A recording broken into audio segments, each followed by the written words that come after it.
Hello students, I welcome you all on my YouTube channel Literary Classes. Students, in our previous video of narration, we were studying how to change the person, especially the persons of first person and third person. Today, in this class of this session, we are going to study the change of person related to second person. In today's class, we will learn how we can change the persons of second person if they come in reported speech. Okay, let us move to our topic. Students, आज हम लोग ये सीखेंगे कि अगर reported speech में second person होगा तो उसको चेंज कैसे करेंगे। आइए सबसे पहले आपको ये मैं एक बार रिवीजन करा दूं। कल मैं ये आपको फार्मूला बता रहा था फर्स्ट पर्सन, सेकंड पर्सन और थर्ड पर्सन। इसके लिए मैंने एक फार्मूला दिया था SON। ठीक है, ये फार्मूला आप याद रखेंगे, इसका हेल्प हम लोग आज भी लेने वाले हैं। फर्स्ट पर्सन, सेकंड पर्सन और थर्ड पर्सन। अब यहाँ देखिए स्टूडेंट्स, मैं एग्जांपल लेता हूँ। जैसे मान लीजिए ये एग्जांपल मैंने ले लिया, He says to me, you help me.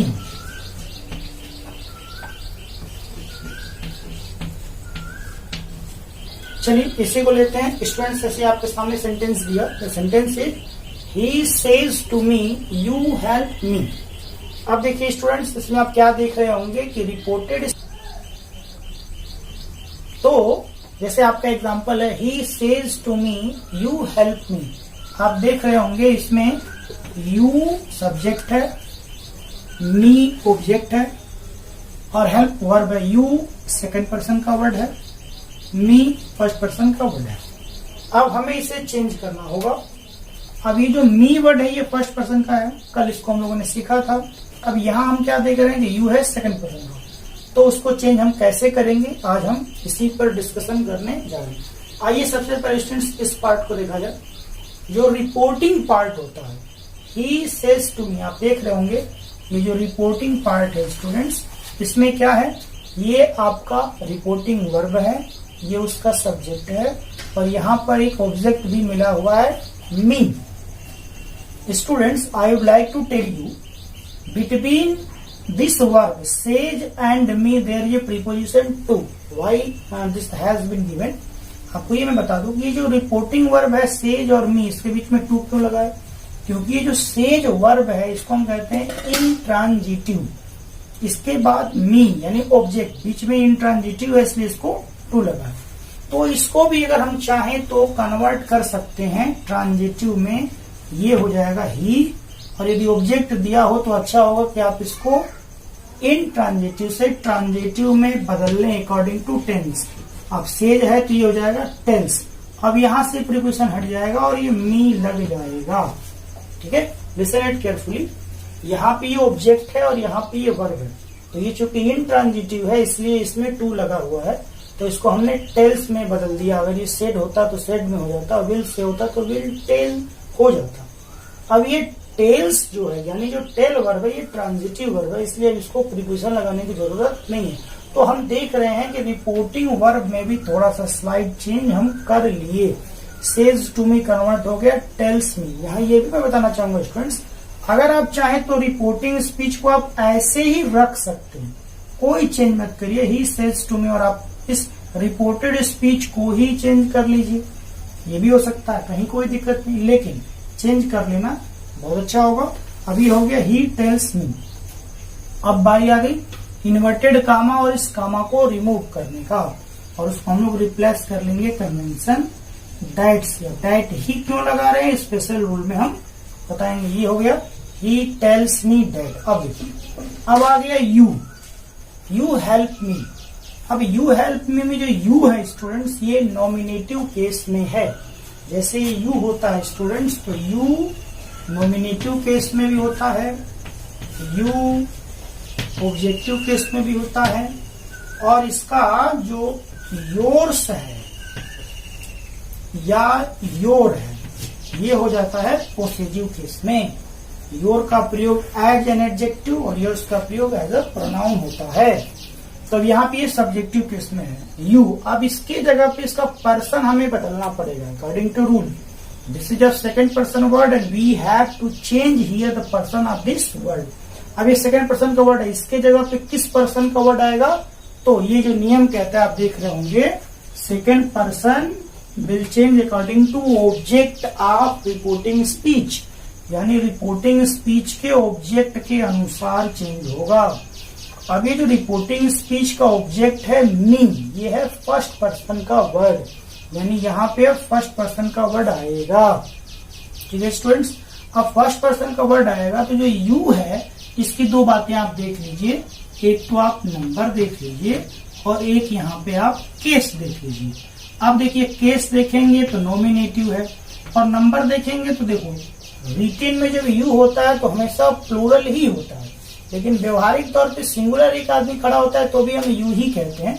तो अब इस कंफ्यूजन में हम इसका हेल्प ले लेंगे कि मी क्या है, बोले सिंगुलर है, तो इसी का नंबर यहाँ पे हम सिंगुलर मान के रख लेंगे। आइए चेंज करते हैं। अब मी को हम नॉमिनेटिव केस में जब ले आएंगे तो वो हो जाएगा आई, ये हो जाएगा he tells me that I help. अब देखो मी आ गया, ये फर्स्ट पर्सन का वर्ड है तब इसका तालमेल इस मी से नहीं होगा, कोई रिलेशन नहीं है। ये फर्स्ट पर्सन का वर्ड है तब इसका तालमेल रिपोर्टिंग स्पीच के सब्जेक्ट से होगा। मी क्या है, ऑब्जेक्टिव केस में है, तो ही को अब ऑब्जेक्टिव केस में बदल देंगे तो हिम हो जाता है। स्टूडेंट्स इसका इनडायरेक्ट हो जाएगा he tells me that I help him. तो इस तरह से हम सेकंड पर्सन का चेंज करते हैं। अब देखिए संभवतः ये आपको समझ में आया होगा। अब इसमें थोड़ा सा एग्जाम्पल बदल देते हैं। अब आपको देखिए कुछ अलग चीजें बताते हैं, प्रैक्टिस आप करेंगे तो आपको ये नियम समझ में आ जाएगा। अब कुछ आगे ले चलते हैं। जैसे मान लीजिए आप यहाँ देखिए एक एग्जाम्पल, मोहन सेज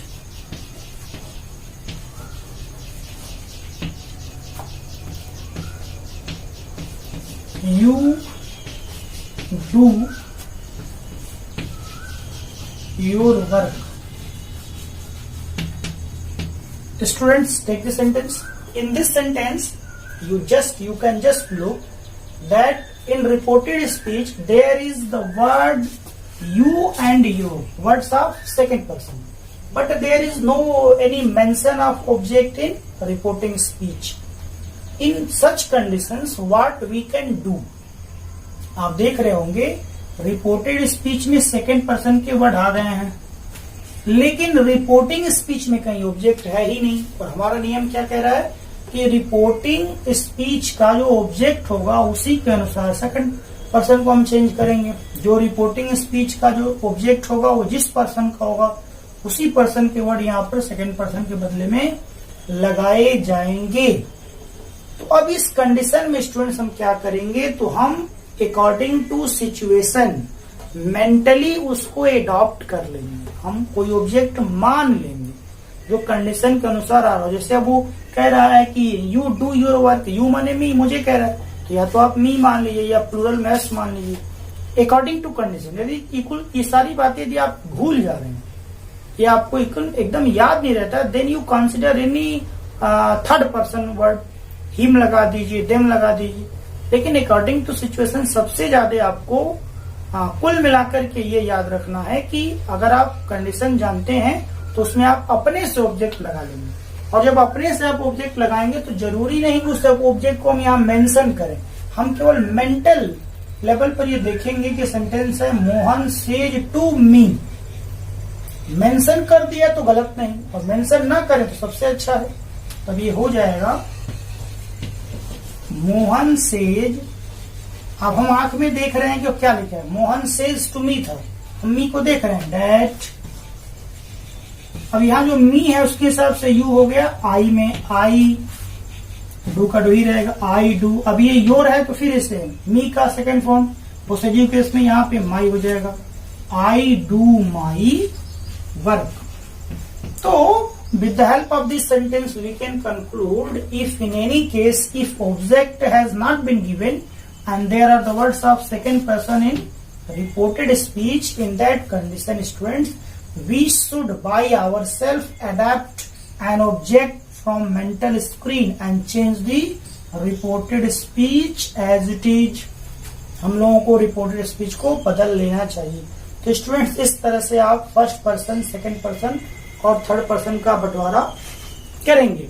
अब फिर से एक बार आपको मैं बता दूं, रिपोर्टिंग स्पीच में आप जब देखेंगे तो रिपोर्टिंग स्पीच में हमेशा आपके पास एक रिपोर्टिंग वर्ब होता है और फिर उसका एक सब्जेक्ट होगा। तो ये जो चेंज ऑफ पर्सन है, मुझे लगता है तीनों आपको समझ में आ गया होगा। फर्स्ट पर्सन के यदि इसमें वर्ड आते हैं तो रिपोर्टिंग स्पीच के सब्जेक्ट का पर्सन उसमें चेंज करना होता है। सेकंड पर्सन के वर्ड आ जाते हैं तो रिपोर्टिंग स्पीच में जो ऑब्जेक्ट होगा उसका जो पर्सन होगा वो पर्सन सेकंड पर्सन के वर्ड पे लग जाएगा। और यदि कहीं भी कोई थर्ड पर्सन का वर्ड आता है रिपोर्टेड स्पीच में तो उसमें किसी प्रकार का चेंज नहीं किया जाता है। इसे वो कहते हैं चेंज ऑफ पर्सन। आज के इस क्लास में इतनी ही बात होगी। जब अगला वीडियो आपको मिलेगा तो उसमें हम लोग जनरल रूल नंबर 2 पढ़ेंगे, चेंज ऑफ टेंसेज, और उसमें भी लगभग कम से कम छोटे छोटे 2 वीडियोस आपको मिलेंगे। हाँ, इस पे आप प्रैक्टिस करना चाहें तो अपनी किताब में खोल करके प्रैक्टिस आप कर सकते हैं। मैं आपको प्रैक्टिस जब तीनों पर बता लूंगा, change of person, change of tense and change in some other parts, then I will provide some exercises to solve you. आप उसको सॉल्व करेंगे और आपको अच्छा लगेगा। आज के लिए इतना ही। Okay, thanks.